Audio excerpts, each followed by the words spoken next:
என்னுடைய அன்பு தம்பி விஜய பிரபாகரன் அவர்கள், என்னுடைய ஆர்வ நண்பர் பெருமதிப்பிற்குரிய கேப்டன் விஜயகாந்த், தேமுதிகவினுடைய இளைஞரணி செயலாளராக துடிப்போடு செயல்பட்டுக் கொண்டிருக்கக்கூடியவர்.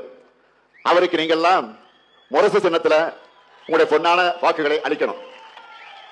மக்கள் ஆணையிட்டால் என்ற ஒரு திரைப்படத்தில் வேட்பாளராக நடித்தார். ஒரு பாட்டு பாடி அதில் வருவேன். அது எதற்காக என்று சொன்னால், வேட்பாளராக இருக்கக்கூடிய விஜயகாந்தை ஆதரிச்சு நான் பாடுகிற பாட்டு, கலைஞர் எழுதிய பாட்டு தான். ஆற அமர கொஞ்சம் யோசிச்சு பாரு, அடுத்த வரும் தலைமுறைய சிந்திச்சு பாரு. இவருடைய அப்பாவுக்கு ஓட்டு கேட்டு திரைப்படத்தில் நடிச்சேன். இன்று அவருடைய அருமை மகனுக்கு முதலமைச்சரா இன்றைக்கு நேரடியாக வாக்கு கேட்க வந்திருக்கிறேன். அமர கொஞ்சம் யோசிச்சு பாரு, நீ அடுத்து வரும் தலைமுறைய சிந்திச்சு பாரு. ஏற இறங்க பார்த்து எடைகளை போடு, ஏற இறங்க பார்த்து எடைகளை போடு. நீ எத்தனுக்கும் பித்தனுக்கும் தடைகளை போடு.